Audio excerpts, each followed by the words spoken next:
السلام علیکم ناظرین،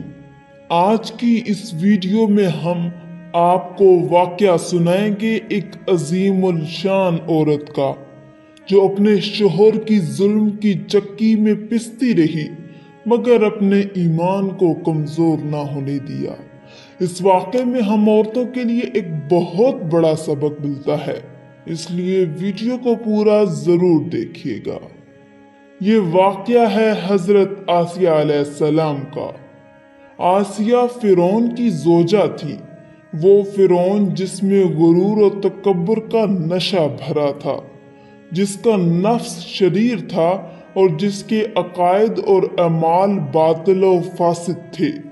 قرآن مجید نے فرعون کو متکبر، ظالم، ستمگر اور خون بہانے والے کے عنوان سے یاد کیا ہے اور اس کو طاغوت کا نام دیا ہے۔ آسیہ فرعون کے ساتھ زندگی بسر کرتی تھیں اور فرعونی حکومت کی ملکہ تھیں۔ تمام چیزیں ان کے اختیار میں تھیں، وہ بھی اپنے شوہر کی طرح فرمان روائی کرتی تھیں اور اپنی مرضی کے مطابق ملکی خزانہ سے فائدہ اٹھاتی تھیں۔ ایسے شوہر کے ساتھ زندگی، ایسی حکومت کے ساتھ، ایسے دربار کے اندر اس قدر مال و دولت، اطاعت گزار غلام اور کنیزوں کے ساتھ میں ان کی ایک بہترین زندگی تھی۔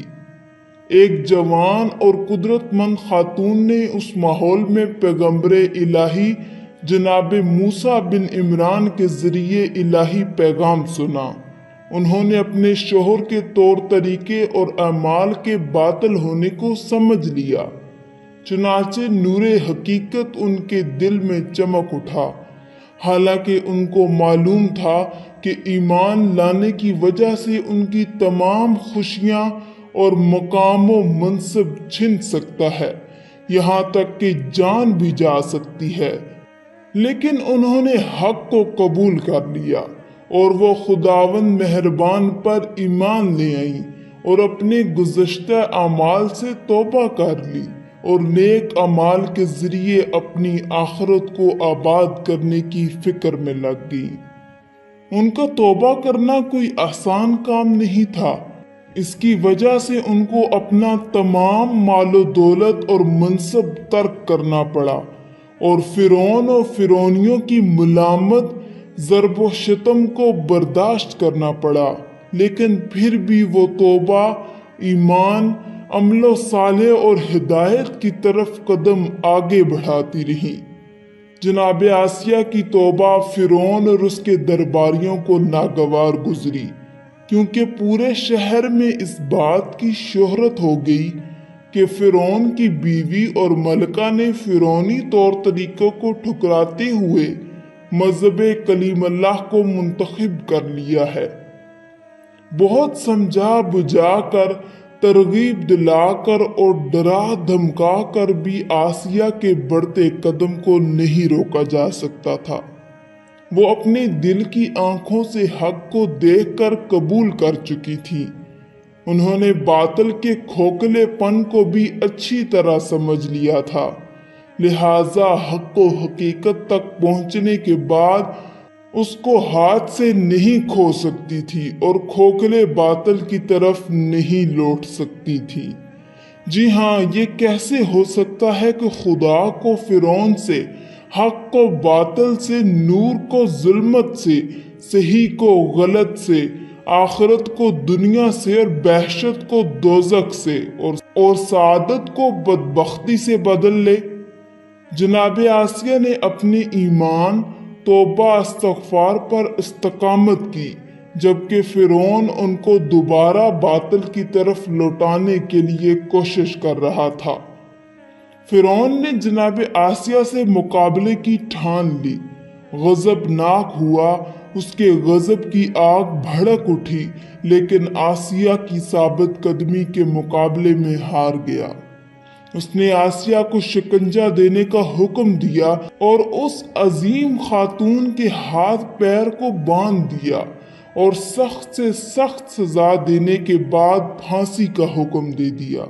اس نے اپنے جلادوں کو حکم دیا کہ اس کے اوپر بڑے بڑے پتھر گرائے جائیں، لیکن جناب آسیہ نے دنیا اور آخرت کی سعادت و خوشبختی حاصل کرنے کے لیے صبر کیا اور ان تمام سخت حالات میں خدا سے لو لگائے رکھی۔ جناب آسیہ کی حقیقی توبہ، ایمان و جہاد، صبر و استقامت، یقین اور مستحکم عزم کی وجہ سے قرآن مجید نے ان کو قیامت تک مومنوں و مومنات کے لیے نمونہ کے طور پر پہنچایا ہے،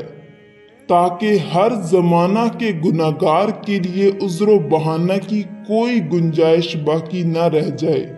اور کوئی یہ نہ کہہ دے کہ توبہ، ایمان اور عمل صالح کا کوئی راستہ باقی نہیں رہا تھا۔ قرآن پاک میں ارشاد ہے، اور خدا نے ایمان والوں کے لیے فرعون کی زوجہ کی مثال بیان کی